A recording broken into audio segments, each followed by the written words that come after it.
அனைவருக்கும் தஞ்சை சுகுமாரின் வணக்கங்கள். உலகப் பொதுமறையாம் திருக்குறளில் 3 பகுதிகள் காணப்படுகின்றன. அறத்துப்பால், பொருட்பால், இன்பத்துப்பால். இந்த அறத்துப்பால், பொருட்பால் ஆகிய 2 பகுதிகளிலே காணப்படக்கூடிய குறட்பாக்களின் கருத்தை பார்க்கும் பொழுது குறளாசன் அவர்கள் சிறந்த ஆன்மீகவாதியாகவும், சிறந்த நன்னெறியாளராகவும், சிறந்த தத்துவ ஞானியாகவும், சிறந்த வணிகராகவும், சிறந்த மருத்துவராகவும், இன்னும் பல்வேறு திறமைகளை உடையவராகவும் நமக்கு தென்படுகிறார். அதே நேரத்திலே இன்பத்துப்பால் பகுதியிலே வரக்கூடிய குறட்பாக்களை பார்க்கும் பொழுது அந்த குறட்பாக்களில் இருக்கக்கூடிய கற்பனை, ஓமை இவற்றை பார்க்கும் பொழுது குறளாசன் அவர்கள் சிறந்த கவிஞனாக நமக்கு தென்படுகிறார். எடுத்துக்காட்டாக இன்பத்துப்பால் பகுதியிலே குறிப்பு அறிவுறுத்தல் என்ற பகுதியிலே இருந்து ஒரு குறட்பாவை காண்போம். குறிப்பு அறிவுறுத்தல் என்றால் தலைவனும் தலைவியும் ஒருவருக்கொருவர் தனது காதலை நேரடியாக தெரிவிக்காமல் ஒரு குறிப்பின் மூலமாக தனது காதலை பிறருக்கு அறிவுறுத்துவது குறிப்பறிவுறுத்தல் என்று பெயர். இந்த குறட்பாவை பார்ப்பதற்கு முன் அது உணர்த்தும் காட்சியை நாம் காண்போம். ஒரு தலைவன் ஒரு தலைவி மீது மிகுந்த ஆசையும் காதலும் கொண்டுள்ளான். ஆனால் அந்த தலைவன் ஒருவரை கூட தனது காதலை தலைவிக்கு தெரிவிக்கவில்லை. தலைவியும் தலைவனுக்கு தனது காதலை எந்த வழியிலும் உணர்த்தவில்லை. ஆனால் ஒவ்வொரு நாளும் தலைவனானவன் தலைவியை காண செல்கிறான், தலைவியை பார்க்கிறான்.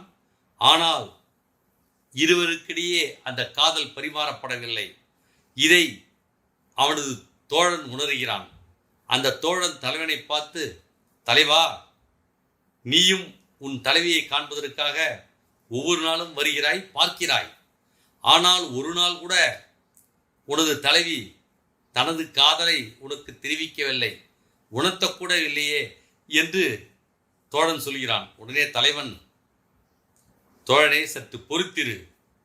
நாளைய தினம் ஆற்றோரம் பக்கத்திலே இருக்கிற பூஞ்சோலைக்கு நீர் விளையாட்டிற்காக எண்ணற்ற மகளிர்கள் மக்கள் எல்லாம் வருவார்கள். நிச்சயம் எனது காதலி அங்கே வருவாள். அன்றைய தினம் நிச்சயம் எனக்கு அந்த காதல் குறிப்பை உணர்த்துவாள் என்று தலைவன் சொல்லுகிறான். உடனே தோழன் சொல்கிறான், தலைவா, நிச்சயம் நீர் விளையாட்டிற்கு எண்ணற்ற மகளிர்கள் வருவார்கள், உனது தலைவியும் வருவாள். ஆனால் தலைவி தனியாக வரப்போவதில்லை. அவளை சுற்றி மகளிர் கூட்டம் இருக்கும், உன்னை சுற்றி நாங்களெல்லாம் இருப்போம். அப்படி இருக்கும் பொழுது உனக்கு மட்டும் எவ்வாறு காதல் குறிப்பை சொல்லுவாள் என்று தோழன் சொல்கிறான். இல்லை இல்லை, நிச்சயம் நாளைய தினம் எனது தலைவி எனக்கு மட்டும் அறியக்கூடிய வகையிலே தனது காதல் குறிப்பை உணர்த்துவாள் என்று கூறுகிறான். சிறிது நேரத்திலே அந்த பூஞ்சோலைக்கு நீர் விளையாட்டிற்காக தலைவனுடைய காதலி அங்கே வருகிறாள். தனியாக வரவில்லை, நல்ல மகளிரெல்லாம் சூழ்ந்து வருகிறாள். பார்ப்பதற்கு மிகவும் அழகாக இருக்கிறாள். அவளது கூந்தல் மிக அழகாக சுற்றப்பட்டிருக்கிறது. கூந்தலிலே மலர்கள் மிக அழகாக அமைக்கப்பட்டிருக்கின்றன. அவளது புருவம் மிகச் சரியாக அழகுற சரி செய்யப்பட்டிருக்கின்றன. அவளது அணிகலன்கள், அதிலே மணிகளும் ரத்தனங்களும் காணப்பட்டு மிகவும் ஜொலிக்கின்றன. அவளது ஆடை பல்வேறு வண்ணங்களோடு பிறரை கவரக்கூடிய வகையிலே இருக்கிறது. மொத்தத்தில் அழகுக்கு அழகு சேர்க்கும் வகையிலே அவள் இருக்கிறாள். இப்பொழுது தோழன் சொல்கிறான் தலைவனை பார்த்து, தலைவனே, உன் தலைவி அழகாக தான் இருக்கிறாள். ஆனால் உன்னை ஏறெடுத்து கூட பார்க்கவில்லை. எவ்வாறு அவள் உனக்கு காதல் குறிப்பை உணர்த்தப் போகிறாள் என்று தோழன் சொல்கிறான். உடனே தலைவன் தோழனை பார்த்து, தோழனே, இன்று நான் மிகவும் மகிழ்ச்சியாக இருக்கிறேன். ஏனென்றால் தலைவியானவள் எனக்கு மட்டும் தெரியக்கூடிய வகையிலே அவளது அழகு முறையிலே எனக்கு காதல் குறிப்பை உணர்த்தி விட்டாள் என்று கூறுகிறான். தோழனுக்கு ஒன்றும் புரியவில்லை.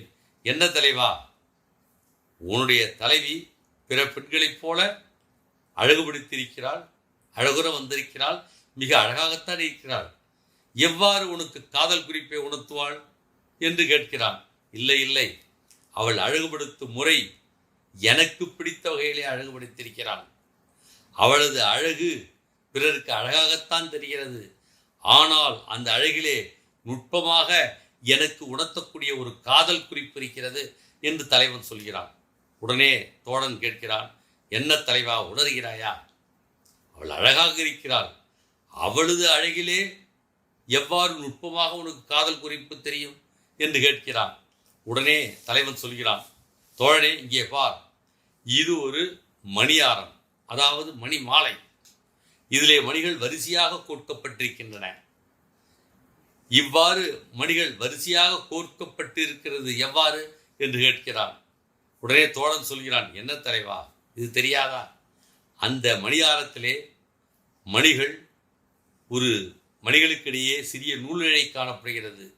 அந்த நூலிழை மூலம் இந்த மணிகள் மிக அழகாக கோர்க்கப்பட்டிருக்கின்றன என்று சொல்கிறான் தோழன். அதுக்கு தலைவன் சொல்கிறான், இது மணிமாலையாக பிறர் கழுத்திலே இருக்கும் பொழுது அந்த மணிமாலை மட்டும்தான் அழகுற தெரியும். ஆனால் சற்று உற்று பார்த்தால்தான் அந்த மணிமாலைகளுக்கு இடையே ஒரு நூல் இழை காணப்படும். அதுபோல எனது தலைவி மிகவும் அழகாக இருக்கிறாள். பிறர் பார்த்தால் அவள் மிக அழகாக இருக்கிறாள் என்றுதான் சொல்ல தோன்றும். ஆனால் எனக்கு பிடித்த வகையிலே அவள் அழகுபடுத்தி வந்திருக்கிறாள்.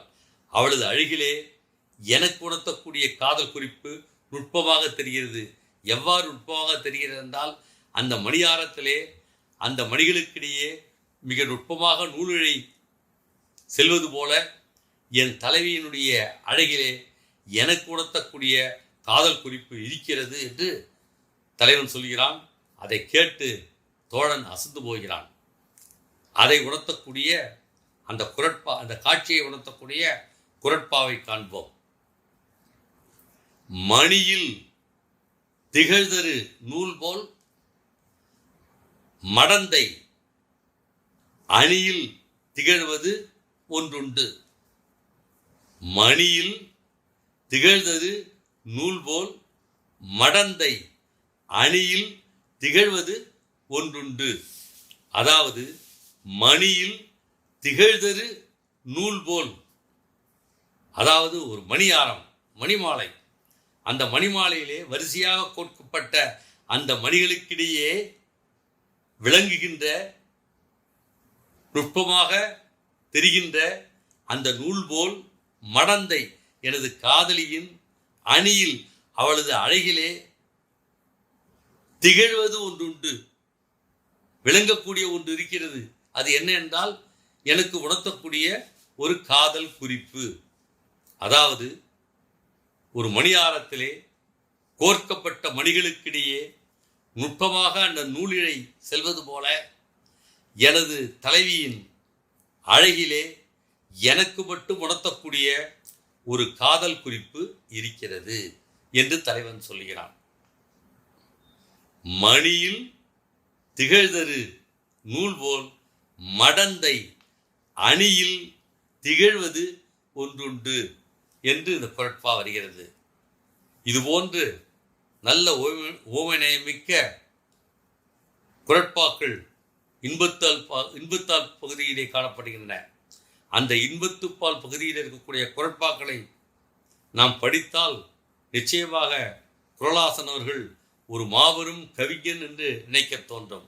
அன்புடன் தஞ்சை சுகுமார்.